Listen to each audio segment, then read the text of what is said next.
Boa tarde a todos, mais uma vez aqui na rubrica Pensamento e Filosofia Sincréticos. Como já me apresentei pela primeira vez, o meu nome é Paulo Rebelo, sou advogado ou jurista e um interessado em misticismo e esoterismo. Hoje temos novamente connosco o Marcelo Pereira e convidamos também o Andrew Murray. Vou passar a palavra ao Andrew Murray para que se apresente aos nossos visitantes. Andrew, tens a palavra. Obrigado. Boa tarde, bom dia, boa noite. Não sei que hora está assistindo esse vídeo. Meu nome é Andrew Murray. Eu sou engenheiro eletrônico. Mas embora eu seja engenheiro eletrônico, não milito na área de engenharia. Sou financista, minha área de atuação na área de finanças e empreendedorismo. Também com o Paulo Rabelo e Marcelo, sou estudioso da parte esotérica e hermética há muitos e muitos anos. Pesquiso na área. Minha visão da área é uma visão puramente científica, experimental. Não chega a ser uma visão apaixonada ou romântica da coisa, mas é uma visão mais científica e mais crítica da área esotérica e da área hermética. Né? Estou aqui para conversar com esses dois galantes cavaleiros aí sobre o nosso tema de hoje, que realmente é fascinante e eu acho que vocês vão gostar. Obrigado, Andrew. Marcelo, queres reapresentar-te novamente neste segundo episódio do pensamento e filosofia sincrética? Olá a todos, né? É um prazer estar aqui reunido novamente com todo mundo, né? Com o Paulo, com o Andrew. Eu sou Marcelo Pereira, eu sou engenheiro por formação, eu tenho um doutoramento na área de inteligência e meu campo de estudo é um pouco o campo da consciência, né? Desse abstrato para o concreto, e nessa estrutura metafísica, né? que eu gosto de chamar até de engenharia metafísica, como isso é construído e qual o nível de percepção que nós temos da nossa realidade. Né?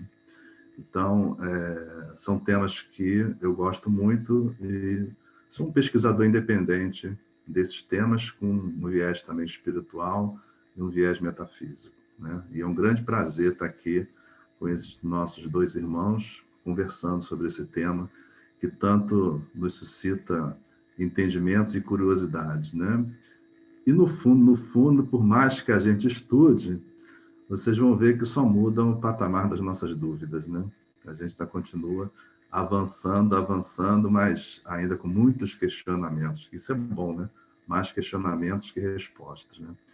Então, É verdade, né? Marcelo. Neste segundo vídeo, o tema do primeiro vídeo foi a morte e a vida, e o tema que hoje escolhemos para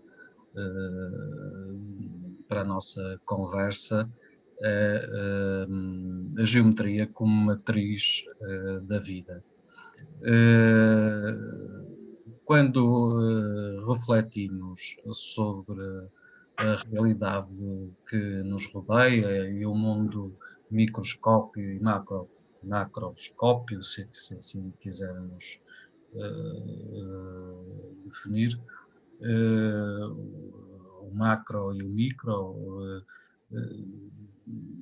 chegamos à conclusão que a realidade se desenvolve através de determinadas figuras geométricas e também acaba por ser uma expressão numérica onde, por exemplo, o círculo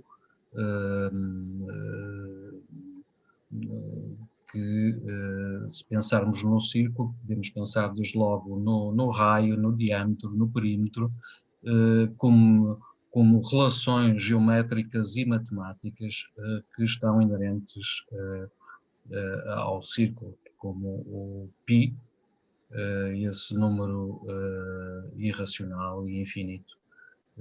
onde poderemos considerar que toda a realidade está inserida e onde tudo é possível. E, portanto, tem ali, reside ali a potência de toda a existência. Também podemos pensar no ato de criação e como é que a geometria se revelou inicialmente no ato de criação. Desde logo também fazendo uma similitude com a concepção e a criação do homem, stricto sensu, ou seja, com a concepção derivada do ato sexual, e vemos que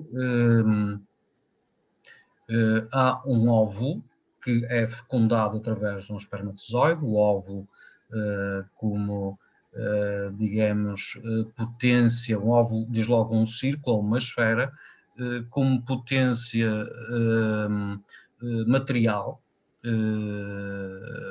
como um mecanismo unicelular que, se não fecundado, acaba por ruir, e, portanto, quando é fecundado pelo espermatozoide, que leva uma determinada informação e forma um ponto no meio do círculo, criando assim uma divisão celular ou mitose que se pode comparar com aquilo que aconteceu no universo após o Big Bang, em que um grande círculo onde nada existia ou existia um caos é depois ordenado com essa informação que é introduzida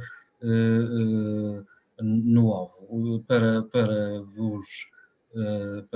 vos elucidar disso, eu vou partilhar uma imagem no ecrã. Penso que já estarão a ver. E, de facto, se olharmos para esta imagem, vemos que se faz uma referência e uma comparação geométrica com a concepção humana ou fecundação humana, com a fecundação do universo, ou a criação do universo e a geometria. O que pensais vós sobre esta questão? Passava a palavra ao Andrew ou ao Marcelo. Marcelo, começa você, que depois eu vou falar um pouquinho de geometria sagrada, dos padrões da natureza, tá? Que aí eu posso mostrar algumas coisinhas aqui para o pessoal, inclusive, tá? Não, eu penso que a gente reproduz alguns modelos, né? E procuramos entender de forma determinística, né? E na imagem ali, a gente tem a imagem do círculo, né? Do ponto, e que percebemos que também o círculo a gente está numa visão talvez mais bidimensional, né? Mas que no fundo é uma esfera, né? Porque ela está no modelo volumétrico, né? E que vai.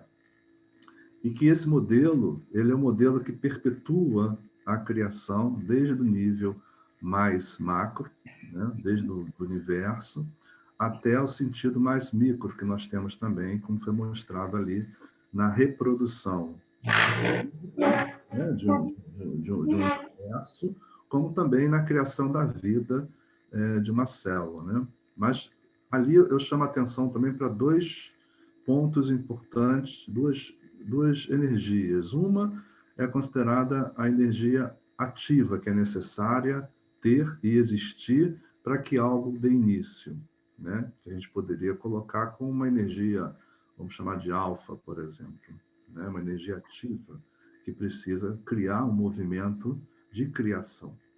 E temos uma outra realidade, que é aquele ambiente que recebe essa ativação, que a gente pode chamar como energia passiva, por exemplo. Eu posso chamar até de ômega, né? Então, eu teria ali o perfeito funcionamento entre dois ciclos energéticos, né? Onde tem uma fecundação Alfa fecunda ômega e ômega cria vida, no sentido mais do óvulo, né? E esse sentido também do óvulo, dessa circunferência, ela vai desde o conceito do universo ao conceito, inclusive, do planeta também, né? Que a gente aqui já a forma. a notação do óvulo como ômega, né? Criando vida, criando tudo, e nós precisamos de alguns princípios ativos para serem dispersos. É interessante essa visão da esfera terrestre, porque há quem diga que Júpiter é o grande fertilizador e que a vida foi criada na Terra através de um meteoro que terá saído da cinta de meteoros de Júpiter e que trouxe, digamos, os componentes da vida química para a Terra, onde depois, digamos, a vida veio a surgir face às condições químicas que aqui existiam, fecundadas por aquilo que esse meteoro trouxe. Portanto, isto é uma imagem científica e uma teoria que vem dizer que esse meteorito Também não acho, os vieram de foi Júpiter. criador. Peço desculpa por interromper-te, Marcelo. Então, e antes de passar a palavra para o Andrew, eu queria só fazer o fechamento, né? Que mesmo com esses movimentos de criação, né, no nível mais simbólico, e vamos colocar até num patamar de outra dimensão, né, para que possa acontecer dentro da nossa realidade aqui, né, ela começa num processo de densificação energético também, da vida, do crescimento e dos modelos que são utilizados para esta criação, né? Então, existem modelos que são criados e são seguidos. E em cima dessa visão de modelos, é que a gente vê, inclusive, até no macro aqui, percebemos no macro, esses modelos acontecendo. E a questão que é interessante, que no dia a dia, distraídos pela vida, a gente não percebe essas formações. A gente não percebe que tudo existe uma forma, uma criação, um modelo, né? É lógico que aqui eu queria chamar a atenção para que a gente não pense que tudo é determinístico. Também tem aí um caos, uma criação, que é um outro viés. Mas existe uma forma básica da construção da realidade, né? Então, eu acho também interessante chamar a atenção disso, né? Porque aí sim eu dou a palavra para o Andrew, porque essas formatações, elas são, na realidade, formas construtivas desse processo alfa-ômega, entendeu? Então, eu passo a palavra para o Andrew. Bom, falando em termos de padrões, em termos de geometria de padrões, o homem, desde que ele começa a ter uma certa inteligência, começa a desenvolver uma capacidade cognitiva, ele começa com a idade do ferro, e depois a idade do bronze, a idade da pedra, etc., etc., ele começa a observar duas coisas interessantes. Primeira coisa, a natureza em volta dele, como é que ela é, como é que ela se comporta e como é que se comporta o céu também. Ele começa a olhar para as estrelas. Então, nas primeiras civilizações que a gente tem, falando em termos de Ocidente, tá, de Mesopotâmia para cá, tá, não falando da parte chinesa, da parte japonesa, da parte hindu, que raramente a gente trata disso aqui no Ocidente, que acho que é uma infelicidade danada, porque nós só vemos lá do Mesopotâmico para cá, depois vamos de Grécia, Idade Média, e por aí vamos. Mas o que acontece? Nas civilizações mesopotâmicas já se observavam certos padrões geométricos, né? Então, o que acontece? Esses padrões geométricos serviam para muita coisa. Primeiro, para você poder delimitar a terra para fazer a parte agrícola. Como é que você vai plantar se você não delimitar um canteiro? Então, tiveram que criar uma forma de delimitar esse canteiro. Começaram fazendo isso com uma corda. Pegavam uma corda, faziam um quadrado com a corda, delimitavam o canteiro, né? Depois tinham que ter uma unidade de medida. Vamos medir. Se eu pegar essa corda e colocar nós, eu consigo ter unidade de medida. Daí fizeram uma corda com 12 nós no Egito. que daí sai o famoso triângulo retângulo do Pitágoras, que não é do Pitágoras coisíssima nenhuma, que já existia, já era conhecido há muito tempo antes do Pitágoras, que pegou o triângulo retângulo, botou numa forma elegante, que todo mundo adora, que quando você está nas suas aulas de geometria no ginásio, no científico, você está complicado de explicar no Pitágoras, alivia-se tudo, né? Mas voltando um pouco mais atrás, e começaram a se observar certas formas da natureza, via que essas formas se repetiam, obedeciam um padrão. Daí apareceu a chamada geometria sagrada no meio hermético, todo mundo fala geometria sagrada, mas nada mais é do que a observação da natureza, dos padrões da natureza. Para vocês terem uma ideia interessante do que é o que nós estamos falando, deixa eu só mostrar uma coisinha para vocês aqui. Me deixa eu compartilhar um instantinho a tela, Paulo. Tens autorização, Ana, podes partilhar.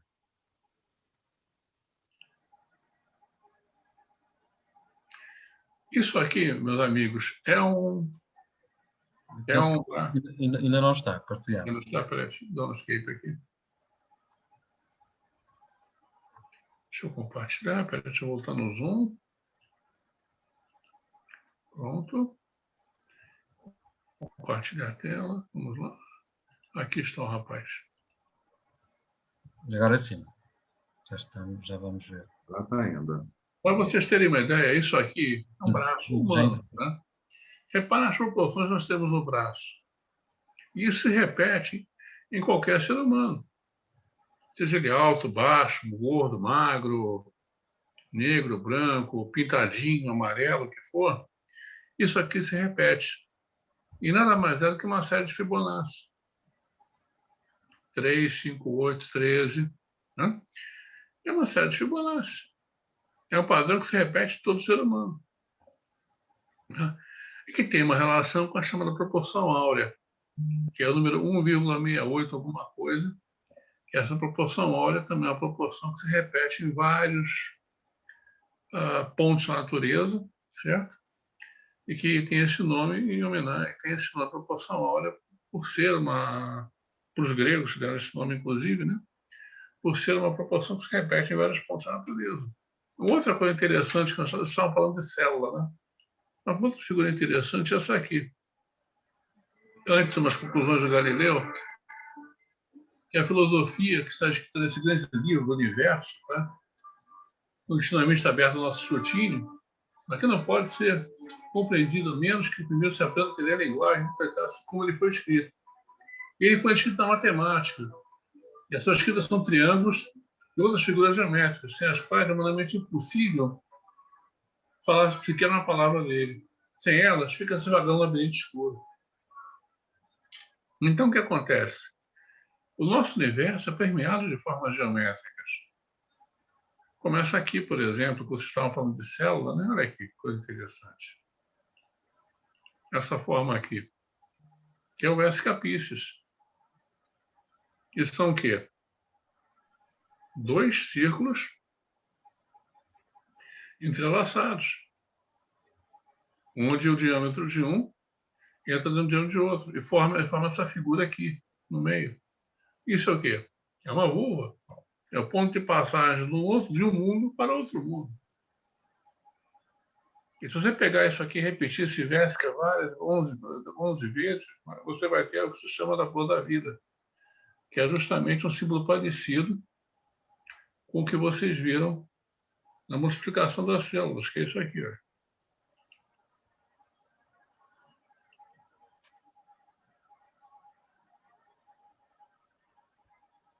Essa figura aqui é chamada de flor da vida. São vários versos caspícios entrelaçados, que, por sua vez, dão origem a isso aqui do lado. Né?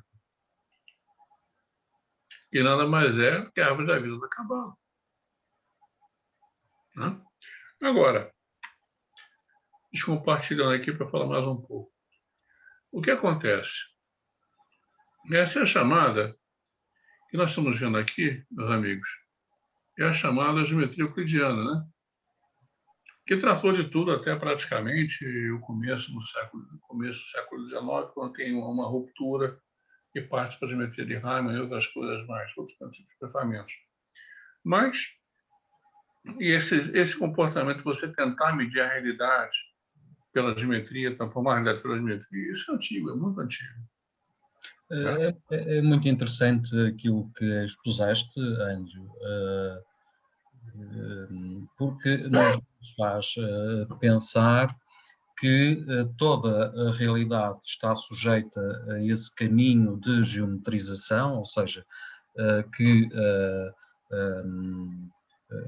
a criação se desenvolve através de modelos geométricos, ou seja, nada vem à realidade senão através de modelos geométricos, através dessa sequência de Fibonacci, seja o que for, e nada sai da realidade, ou seja, nada é, nem nada deixa de ser, a não ser através da geometria.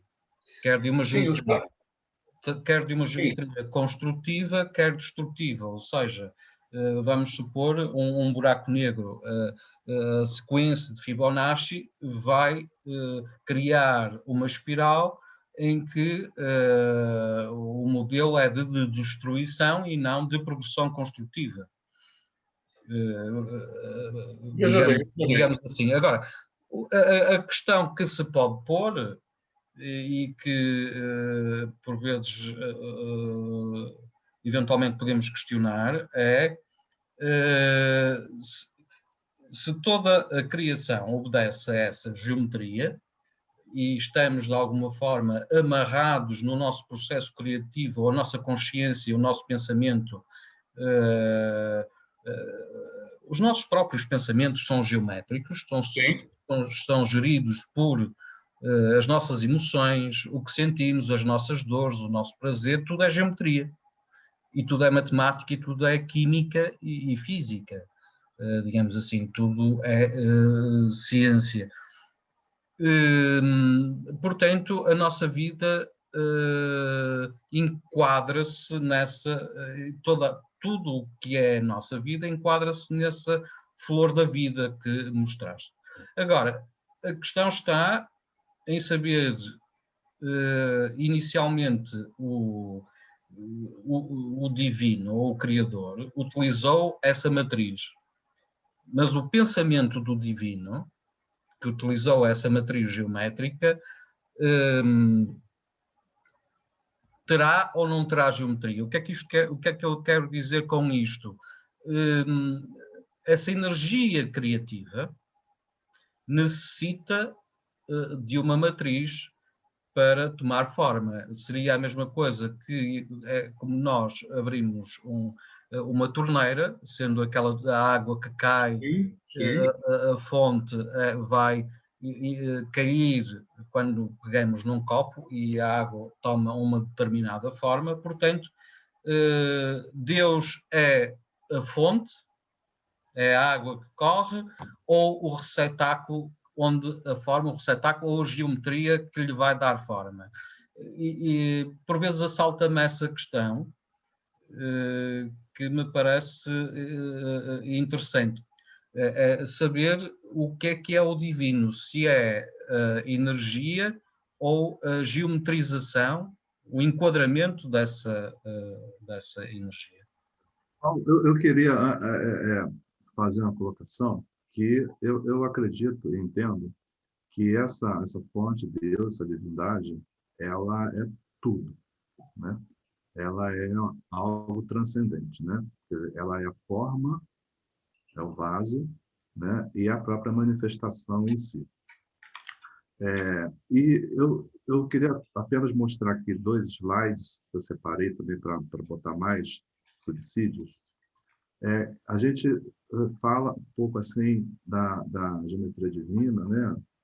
De uma forma mais hipotética, que às vezes a gente percebe coisas que funcionam, né? E eu queria mostrar também, o Andrew mostrou ali a parte do braço, e eu queria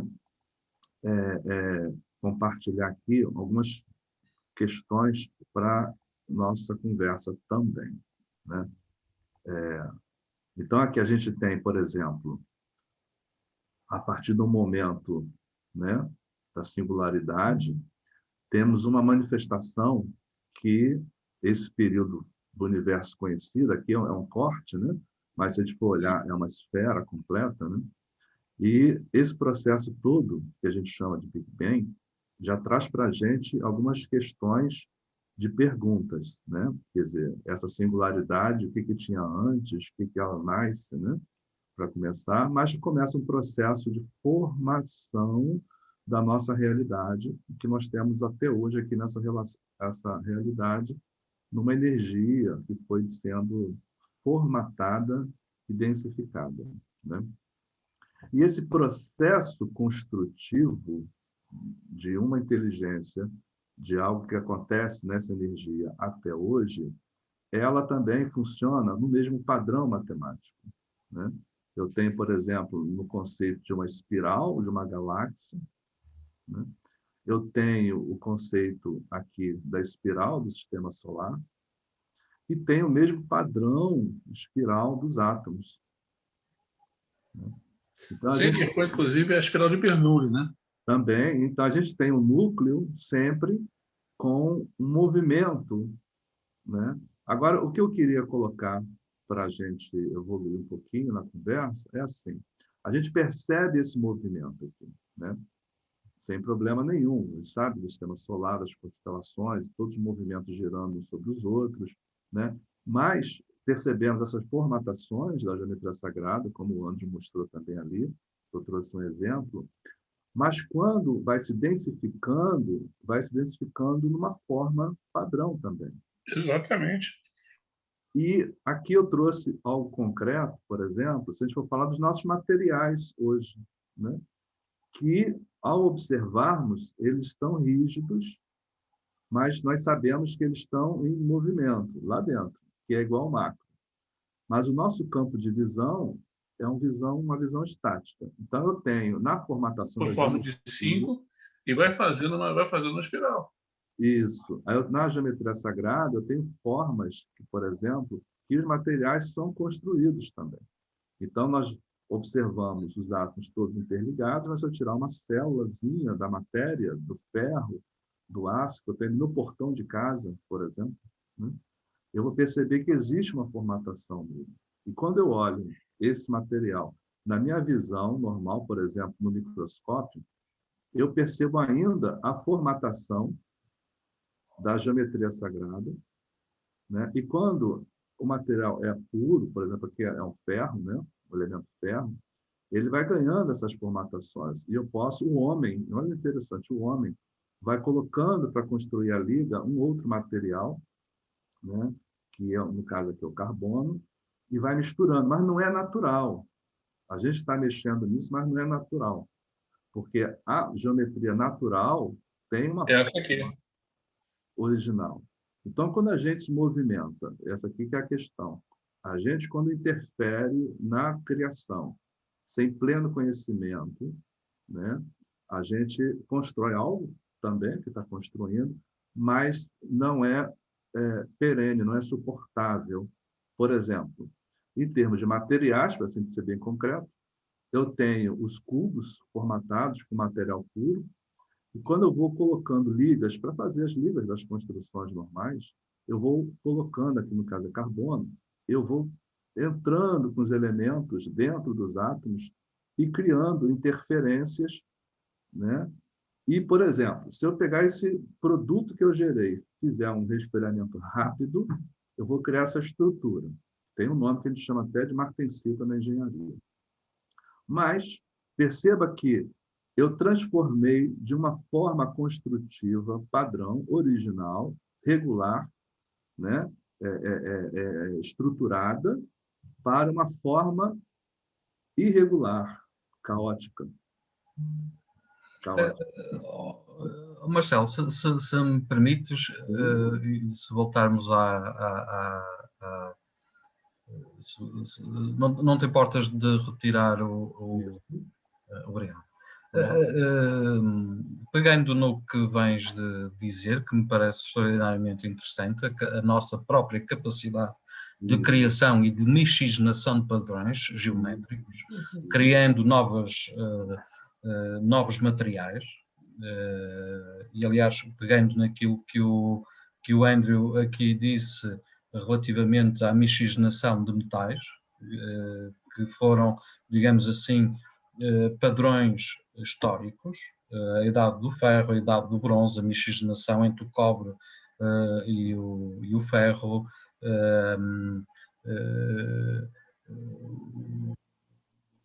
o que simbolicamente acaba por ser uma junção de Júpiter e Vênus, Vênus que simboliza o cobre e o ferro que simboliza Júpiter, formando uma terceira entidade, que é o bronze. Aí você tem a Trindade, né? Você É a tem Trindade, o Pai, exatamente. a Mãe e o Filho, né? Mas falando sobre isso e na criação de novos materiais, eu recordo-me aqui das notas musicais e das frequências de cada uma das notas, das 7 notas musicais. E essas 7 notas musicais correspondem, como disse, a frequências sonoras, hertzianas. Ora, elas também, no fundo, representam figuras geométricas distintas, ou cada nota tem uma determinada frequência, um determinado desenho de onda, uma onda sonora distinta. E a composição musical que os grandes compositores, ou qualquer compositor, tenta fazer, através da junção de tempo, de diversos tempos e de frequências e da miscigenação de frequências distintas, criam composições harmoniosas ou não. Ou não. Essa que é Ou a não, questão. É. exatamente, Aí você... ou não harmoniosas, mas que efetivamente vão significar algo. Eu lembro-me aqui de uma palestra a que em tempos assisti, em que um indivíduo tenta, através da música, recriar um sofrimento após a explosão da bomba nuclear em Hiroshima. E a sonoridade era terrível. E, portanto, era uma construção do sofrimento, mas também ela geométrica, o que é, de facto, um paradoxo. Como é que, através da geometria, é criadora de tudo, até do sofrimento, do ódio, do amor, portanto, de contradições. Inclusive, Paulo, porque hoje em dia você tem a chamada geometria dos fractais, tá? Que é um avanço da geometria euclidiana, que é a geometria que nós tivemos durante muitos séculos, porque geometria euclidiana, quando você começa a estudar a chegar no chamado mundo de Einstein, deixa eu só fazer um compartilhamento para eu explicar isso para vocês, para os nossos amigos aqui. Um minutinho só, deixa eu pegar ele aqui. Já fica mais claro. Deixa eu pegar aqui. Compartilhar. Opa. Está aqui o rapaz.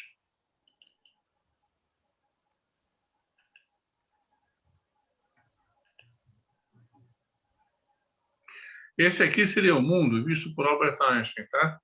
Então, na visão de Newton, não deixando a parte grega para trás, teremos espaço, tempo e partículas. Depois, quando eu falo da Maxwell, já no começo do século XIX, tá? Metade do século XIX, espaço, tempo, campos e partículas. Einstein, na primeira teoria da relatividade dele, a teoria da relatividade restrita, espaço, tempo, campos e partículas. Quando ele fala da relatividade geral em 1915, campos e partículas. Ou seja, quando você fala de música, então você está falando de ondas, de frequência, você fala de ondas. Quando você fala de ondas, você fala de campos, campos eletromagnéticos. Então, por que dá essa sensação desagradável de sofrimento?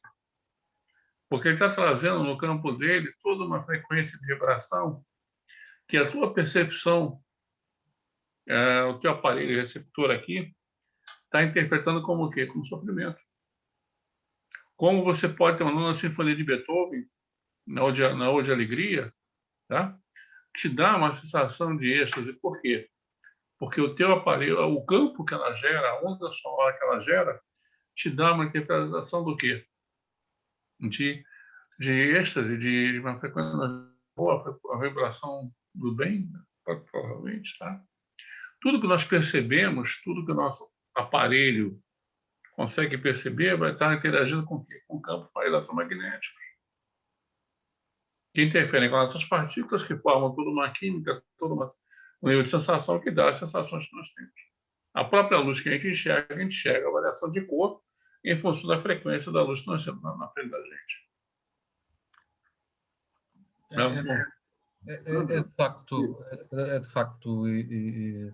É de facto interessante, porque o que parece é que a realidade que nós percepcionamos através da visão não coincide com aquilo que com as imagens que temos, ou seja, as imagens que temos, pelo que parece, são uma reinterpretação que o nosso cérebro, uma reformulação que o nosso cérebro faz de vibrações e de ondas. Porque, na verdade, o nosso cérebro é como se fosse um televisor que capta determinadas ondas e que nos faz ver determinadas imagens.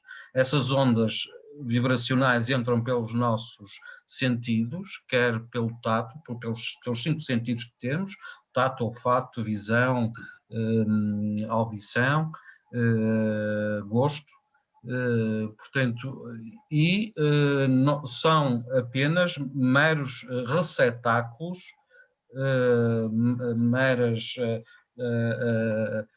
como se fossem, digamos assim, copos que interpretam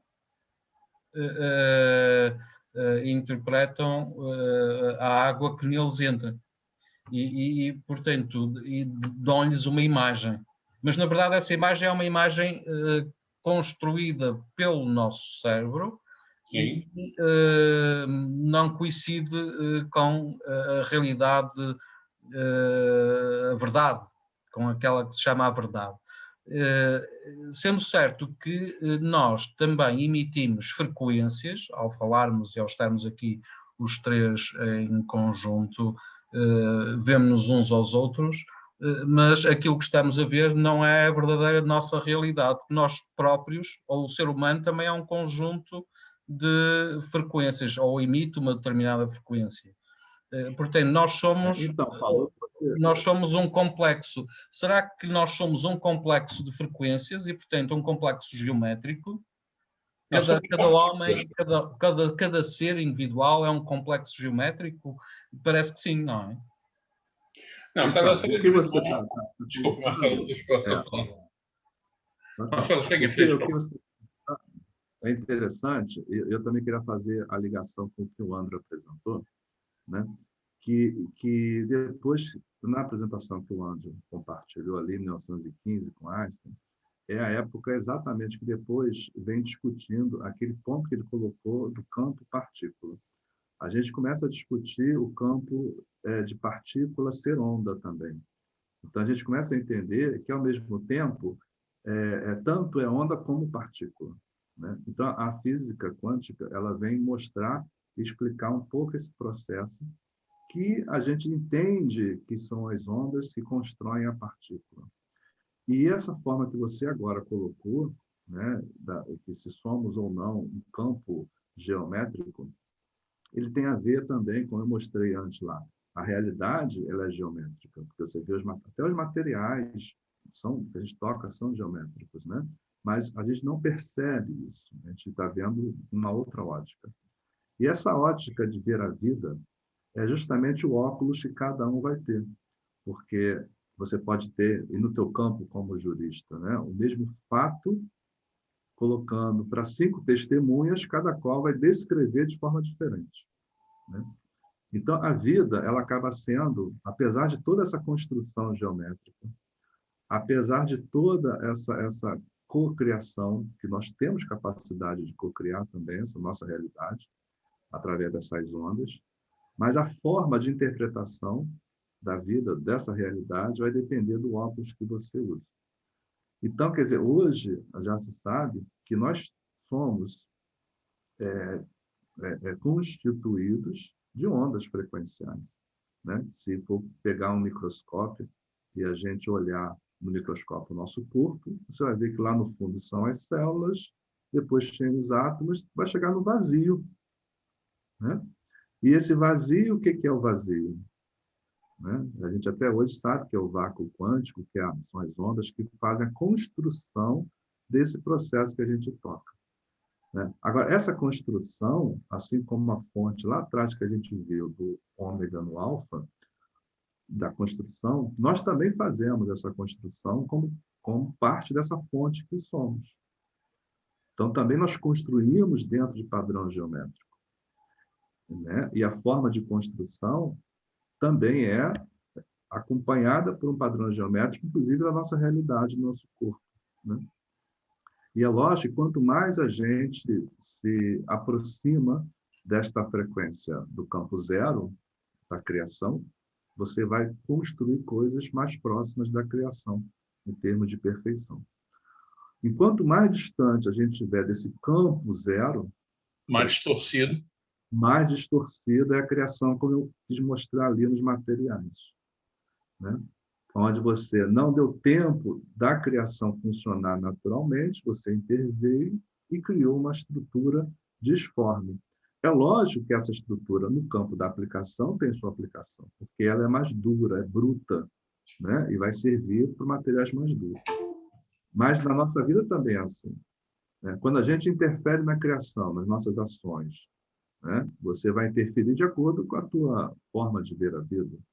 E quanto mais crenças que te limitam, quanto mais questões que te bloqueiam, ou mais receios, medos que você tiver, mais as tuas decisões vão ser encaminhadas para o caos, para o medo, para tudo isso. E vai acompanhar o que você falou aí, o campo frequencial da música. O que estás a dizer leva-me a pensar numa coisa muito interessante que hoje se fala tanto.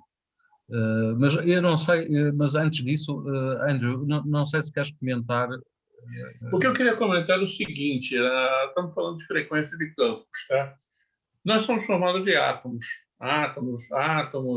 prótons, elétrons, que são as subdivisões do átomo, negócio todo bom. O que acontece? Se você vibra, isso vibra numa certa frequência, tá?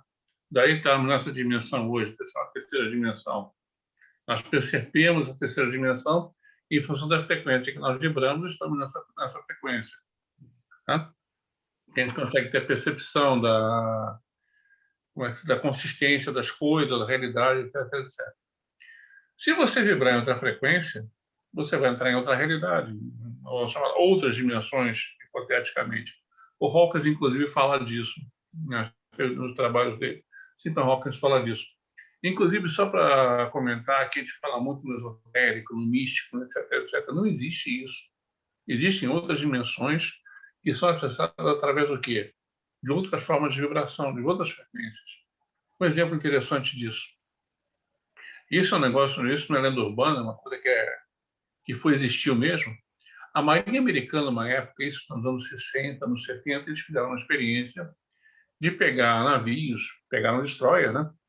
E faziam o destroyer passar através de um certo processo, não sei o que era. Ele entrava num campo frequencial diferente e entrava numa quarta dimensão. Então, ele navegava numa espécie de quarta dimensão e ressurgia na terceira um outro ponto, ou seja, qual era a ideia? Você navegava numa espécie, como a gente vê em filmes de ficção científica, uma espécie de hiperespaço, né? O cara entra num túnel de hiperespaço, ele voa naquele hiperespaço até chegar perto do inimigo e ataca o cara de surpresa. Né? Então, a ideia era essa. Né? Usasse como arma. Só que o que acontece? Os marinheiros que estavam no destroyer ficaram todos loucos. Porque eles começaram a ver seres, começaram a ver coisas, ver cores, ver formações e outras coisas que não estavam de acordo com a terceira dimensão. Aliás, acho que... Por quê? Porque vibrava em outra frequência. Exato. Se me permite, essa experiência terá ocorrido, de facto, nos anos 40, nos Estados Unidos, e terá sido dirigida pelo Nikola Tesla, no chamado caso de Filadélfia, em que, de facto, esse destroyer desapareceu de um lado e apareceu no outro. É o Projeto Filadélfia, exato. E é interessante essa questão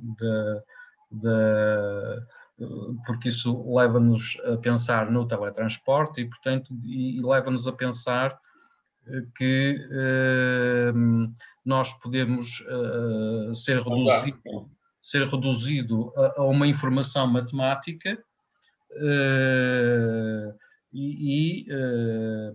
eventualmente postos dentro de uma pen ou de um chip e depois concretizados, ou seja, essa informação geométrica e matemática é depois concretizada noutro espaço ou até noutros espaços, em vários espaços ao mesmo tempo. O teletransporte Enterprise é a mesma coisa. Você transforma o corpo num feixe de luz, ou seja, logo que você quiser chamar, tá?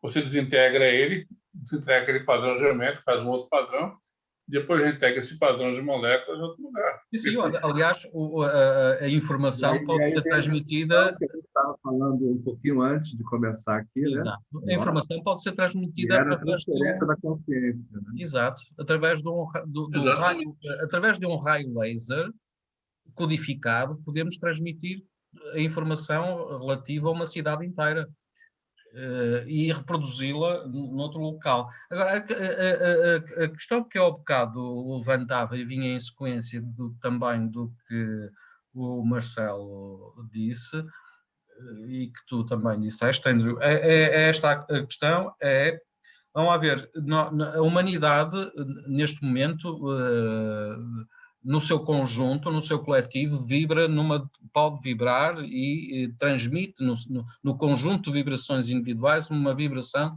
coletiva. Sim, é o chamado inconsciente coletivo do exato, Jung. Digamos aquilo que o Jung chamava de inconsciente coletivo. Agora, a questão está no nível de vibração, e se cada um de nós tem vibrações diferentes, então podemos dizer que uma vibração é mais bela do que outra, ou melhor do que outra. Aí você entra no conceito... Podemos entrar em conceitos, digamos, de melhor ou pior, assim como podemos ir ao conceito de raças que Helena Blavatsky fala na sua obra Doutrina Secreta, nas idades do homem e nas várias raças, dizendo que nós estamos à beira de uma sexta raça, ou seja, que esse inconsciente ou inconsciente e consciente coletivo... Veja bem, Paulo... se vai, digamos assim, concretizar, vai evoluindo e, portanto, o nível vibratório da humanidade passará para uma Sim. dimensão superior ou mais harmoniosa. Sim. E uma vibração mais... Deixa eu fazer dois comentários. Uma coisa é a seguinte. Em relação a Blavatsky é no começo do século XX, tá?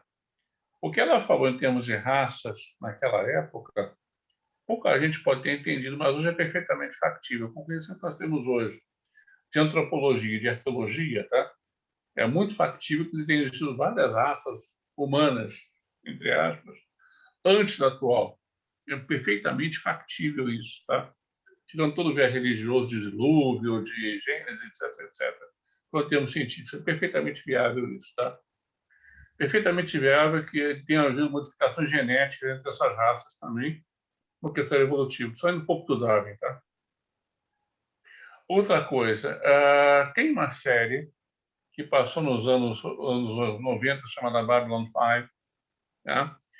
Em que mostra uma raça que ela estava passando por o último estágio de evolução dela. Ela estava saindo da fase carnal para uma fase energética. Estavam saindo de uma fase, não teriam mais corpo, porque teriam só a parte energética. Que é uma coisa perfeitamente factível. Tá? E com a evolução da humanidade, dessa raça que nós temos, que a próxima raça que habita esse planeta, tá? Possa ser uma raça totalmente diferente do nosso formato, com outro arranjo geométrico totalmente diferente.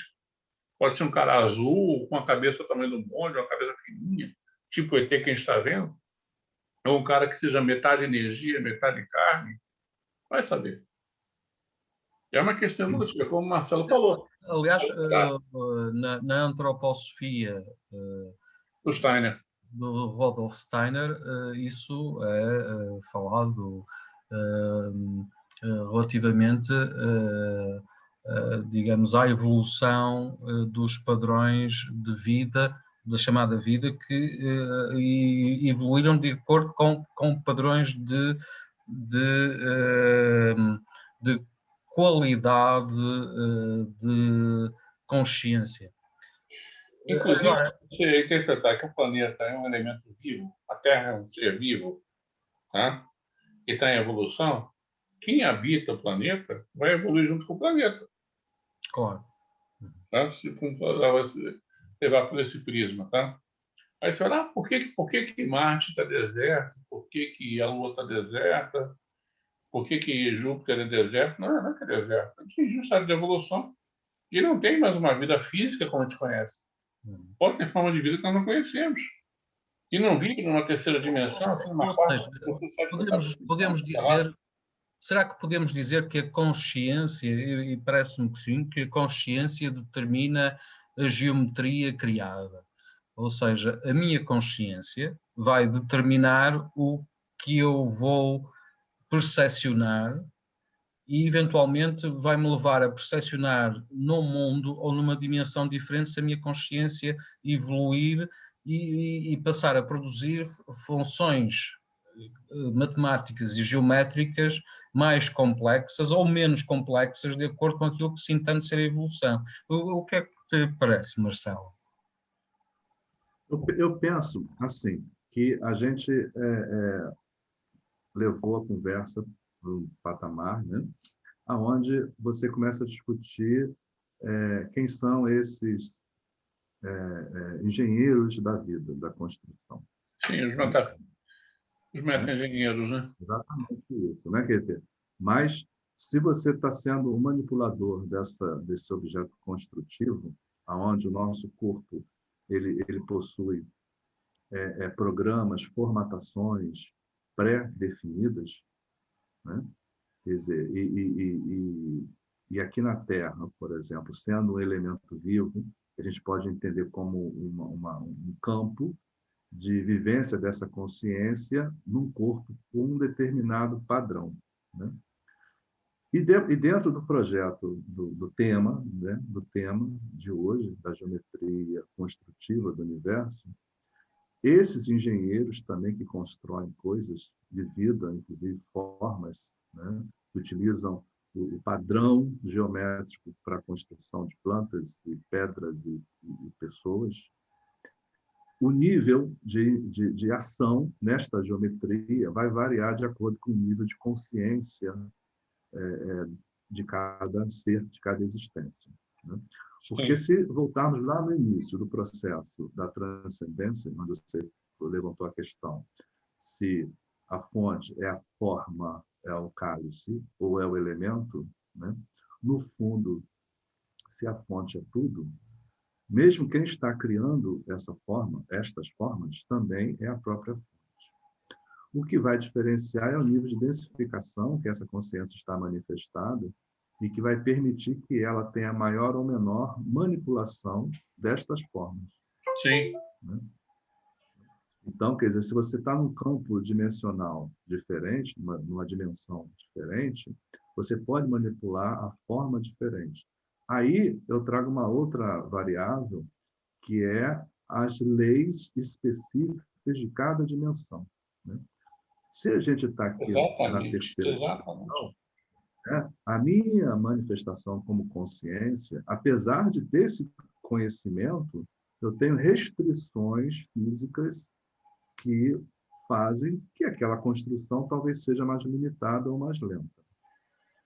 Se eu estou em outra dimensão, eu consigo fazer com que a minha consciência realmente construa alguma coisa, inclusive formas, e uma das leis, né, por exemplo, das leis herméticas, né, é que se eu estou mentalizando,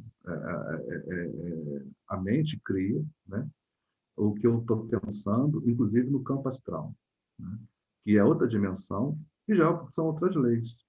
Então, os estudos que já se fazem hoje da criação de formas no campo astral, que obedece a outras leis, né, que obedece a outro processo criativo mais liberto, porque não tem a restrição da dimensão.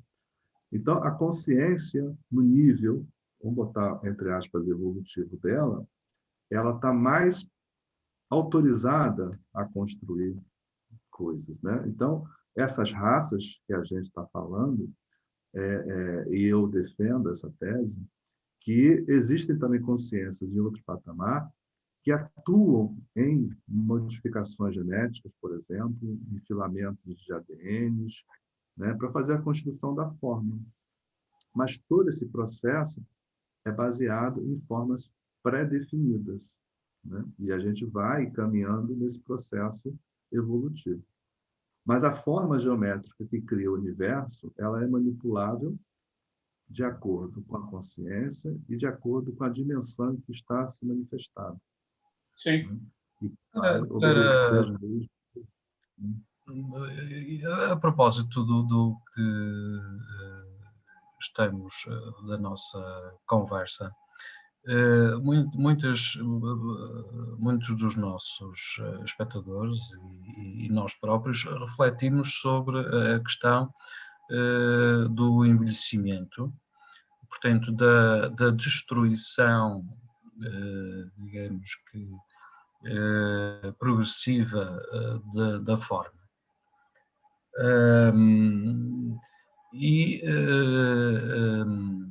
Chegamos à conclusão que isso obedece também à questão, a princípios termodinâmicos, nomeadamente da entropia, a tendência para a entropia e a tendência para que a energia se esvaia no espaço.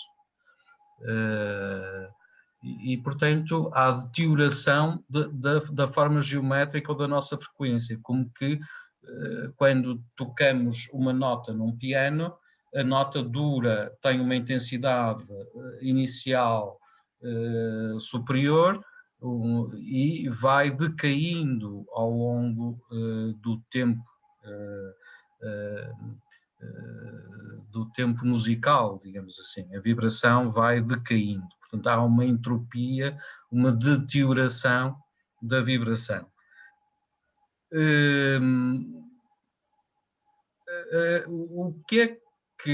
Como é que esses engenheiros, posso eu perguntar, como é que esses engenheiros, esses geómetras, conseguem fazer perdurar a vida, ou a existência, ou os padrões de existência no tempo-espaço, de uma forma, digamos, perene, permanente ou constante, porque a dado momento parece que a nossa realidade pode aluir, pode ser destruída a qualquer momento, se alguém deixar de fazer alguma coisa. Parece que, digamos que um quadro que está pintado, de repente pode derreter-se e a tinta esvair-se e o quadro acaba por, digamos, deixar de existir, ou a figuração que lá está acaba por se esmorecer. O que acontecerá de qualquer forma mais tarde ou mais cedo, não é? Mas outras recriações geométricas, outra recriação, portanto, outras raças, outras consciências, eu não diria outra consciência, eu diria outra forma de consciência. dará origem a outra situação que também, por sua vez, vai ter uma entropia. A formação e a deformação será inevitável, ou se um dia o espaço-tempo deixar de existir e tudo o que for criado voltar a um zero, esse processo do geómetra acabará por cessar. O que é que restará no final? Pergunto isso porque parece que, ao encontro do que tu disseste há pouco, Marcelo, se nós formos ao fundo da matéria e, portanto, nos observarmos através do microscópio, veremos uma célula. Se formos mais a fundo, veremos os átomos. Se formos mais a fundo, veremos os eletrões e os prótons e os neutrões. Se formos mais a fundo, veremos os quarks. Se formos mais a fundo, encontraremos o espaço vazio. Será que nesse espaço vazio há uma consciência, há uma energia que vai voltar a criar outro tipo de átomos, ou o ato criativo terminará, fundir-se-á, como tudo o que existe neste momento pode ser engolido por um buraco negro e a existência terminar e o tempo e o espaço terminam. Ou será isto um pulsar como um coração que relaxa, e a sístole e a diástole relaxa e contrai, dando origem a sucessivas criações geométricas. Sempre, e será que os padrões geométricos serão sempre os mesmos? Ou poderá haver outras matrizes? É uma boa pergunta. Você deixa o André falar um pouquinho, que eu já falei da outra vez. Tem um sistema solar, tá? Pensando no nosso sistema solar, pode ser que essa matriz que nós temos aqui afeta esse sistema solar. Tem bilhões de sistemas solares por aí. Nós impede outras matrizes, mas veja bem, uma coisa, eu acredito que nós tenhamos uma lei universal. Não digo tipo uma força, que nem o Star Wars, mas um padrão universal que não deriva em todos os padrões. Isso eu acredito que existe. Tá? Agora, aqui esse padrão que nós temos hoje pode ser restrito a esse sistema solar, a essa galáxia, ou este universo.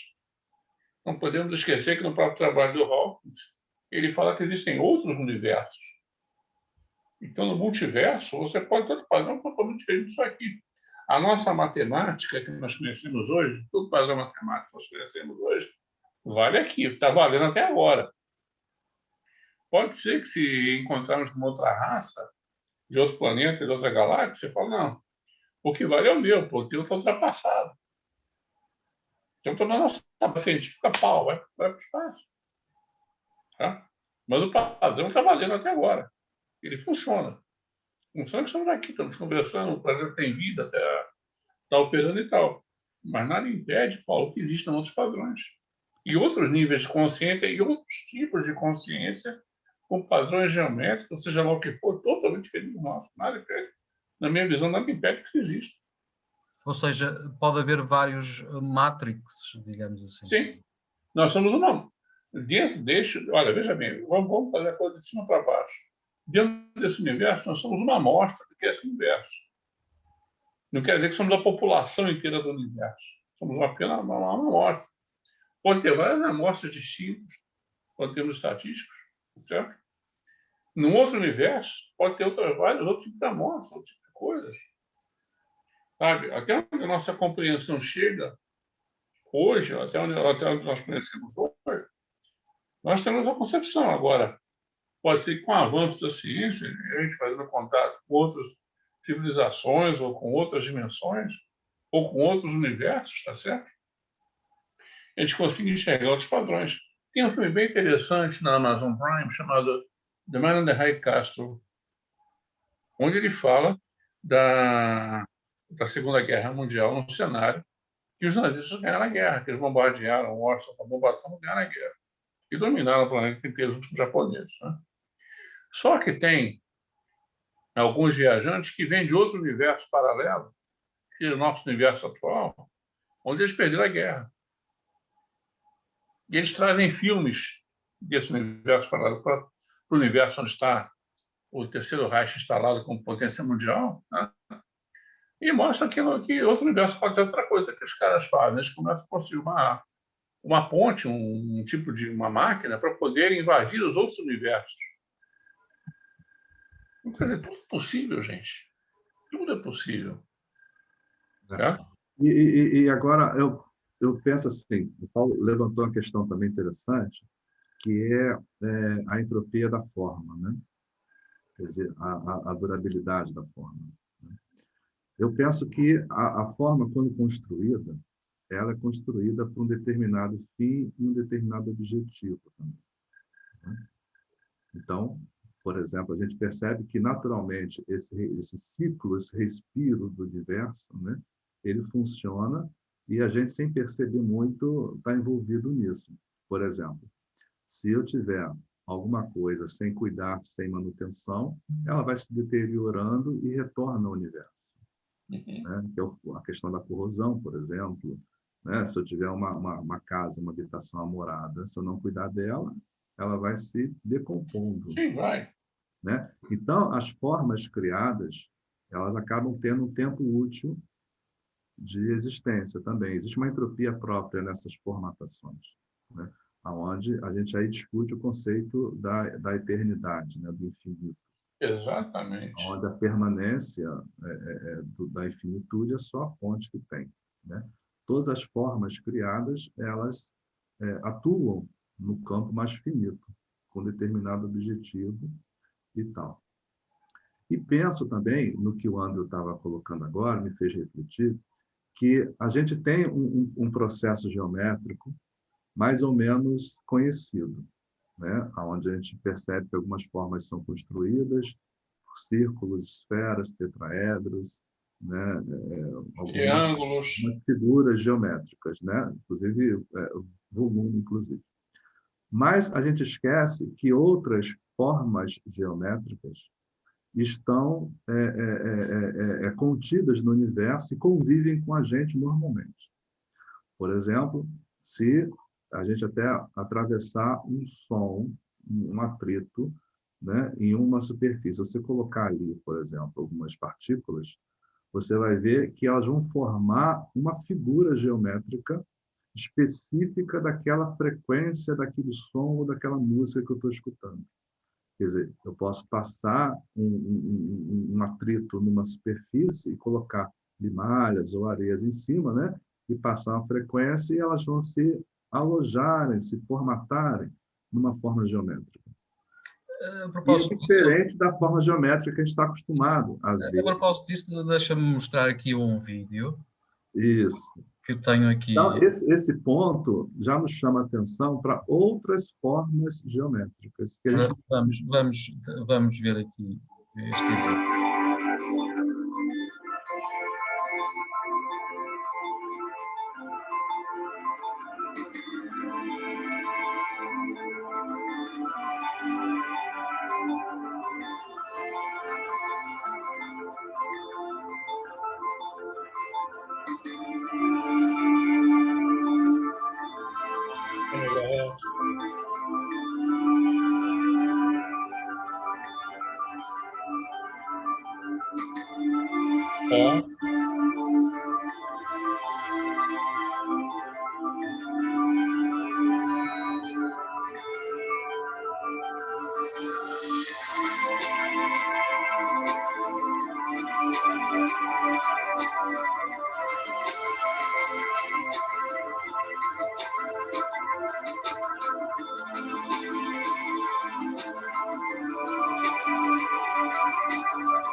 Tivemos aqui, uma vez que falaste sobre essa questão, eu fiz questão. Eu falei para puxar o vídeo mesmo. Né?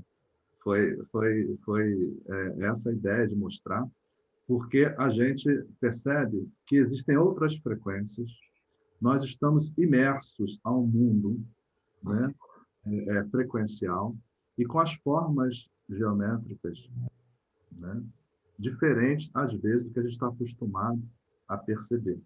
Exatamente. Não deixa de ser interessante que mesmo estas construções geométricas implicam, primeiro, uma determinada matéria ou o sal que entra, que é posto na placa e que tem que ser reposto, porque algo se perde, e, simultaneamente, tem que haver uma energia que produza a onda artesiana para que, ou seja, tem que haver uma matéria e uma energia.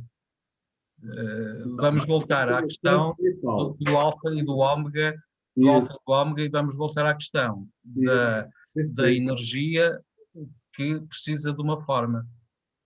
E dependendo da frequência, da frequência que é um ciclo por segundo, uma frequência só, ciclos por segundo, né? Essa vibração, a forma se manifesta. Né? E uma outra coisa que não pode ser deixada de lado, gente, é a questão da ressonância da frequência, né? Exato, então. E esse fenômeno que acontece é a ressonância, né? E aí a gente vai estar também, como ser envolvido nesse mundo multifrequencial, em que você vai captar mais frequências, menos frequências, mais altas, mais baixas, né? Sendo que às vezes as mais baixas também tem as escalas de Hopf que também mostram as frequências de raiva, as frequências de medo, as frequências de ansiedade, as frequências de alegria, as frequências de clareza, né? Tudo isso varia. Sim, então, de prazer e de sofrimento, de tristeza. Né? Então, quer dizer, o mundo todo ele é formatado por essas ondas frequenciais, pela geometria. Exatamente. Mas que o mais importante, eu acho também, mas não, é importante também destacar que tudo isso, essas frequências, tudo isso tem significados e que nós interpretamos de acordo com a nossa forma de ver a vida.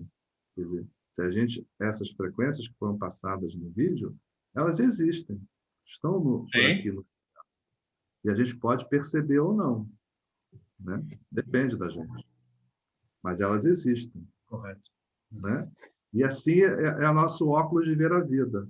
Então, quando a gente começa a estudar mais profundamente, eu começo a perceber que existe a geometria sagrada, ela formata de várias formas, e inclusive em determinados níveis que a gente não conhece ainda.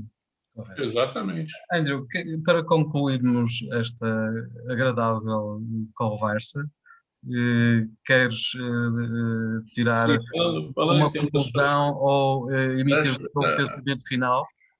Das frequências que o Marcelo falou, fazendo inclusive uma linha no que o Marcelo falou, a frequência da Terra é de 10,5 Hz, ou seja, 10,5 ciclos por segundo, né?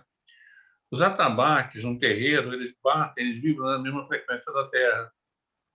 Daí que dá o efeito que capacita o médium a incorporar aquela frequência, devido àquela frequência do efeito de ressonância, e capacita o cara a estar receptivo a absorver outras consciências, né? Então, tudo que nós falamos aqui, o universo é feito por quê? Por campos, que são campos eletromagnéticos, que têm a sua frequência de onda, tem a sua vibração, e partículas que vibram nessa frequência, nessas frequências. Né? Como o próprio Marcelo falou, tem frequências que podem te deixar bem, tem frequências que podem curar, tem frequências que podem te deixar irritado, né? Tem frequências que podem ser usadas e são usadas para alinhar chakras, inclusive. Então, no próprio YouTube você acha vários vídeos de frequências com várias finalidades, tanto para você fazer uma limpeza energética, como para você se conectar com a divindade, como para você alterar teu estado de consciência. É interessante. Alterar teu estado de consciência também receptivo a estudar ao som dessa determinada frequência, tá certo? Como tudo. Então, se nós somos vibração, nós somos átomos, e os átomos vibram a certa frequência, na medida que essa nossa frequência vibratória ressonar com outra, vai mudar completamente nossa realidade, nossa consciência. Sem dúvida. Nosso humor, a nossa percepção, a nossa personalidade, etc, etc, etc. Então, é um campo vasto e complexo, tá? Que só agora, de uns 10 ou 15 anos para cá, que o pessoal está começando a se ligar, começando a estudar isso a fundo. Como eu sempre falo, não existe hermético, não existe oculto, existe desconhecido. Exatamente. Bom, agradeço ao Marcelo, agradeço ao Andrew por mais esta nossa conversa hoje sobre geometria como matriz da vida. Muito obrigado a ambos. Despeço-me até dos nossos espectadores e daqueles que nos vão ouvir. Muito obrigado pela vossa atenção e concluo também que, de facto, toda esta matéria vem escrita nos grandes livros sagrados. Recordam-se da passagem em que Deus faz o homem do barro e depois insufla-lhe através da sua respiração o sopro de vida, a frequência de vida, o vento de vida sobre a matéria, insuflando e, portanto, ele altera a frequência da matéria, a matéria da barra altera a frequência, a matéria vira carne. Nós somos pessoa, ou a própria palavra pessoa vem de persão, através do som, através da frequência. E, portanto, somos, de facto, construídos por esse engenheiro das frequências, que se calhar também estará a compor uma sinfonia, e nós somos também essa matéria de que ele serve. Esse engenheiro, né? Mas é outra discussão. Bom, mais uma vez, muito obrigado, Andrew, muito obrigado, Marcelo, e até a uma próxima, e a todos que nos viram, muito obrigado, e espero que a nossa conversa tenha sido estimulante para provocar outras conversas e mais investigação. Obrigado a todos. Obrigado, um abraço a todos. Obrigado a todos.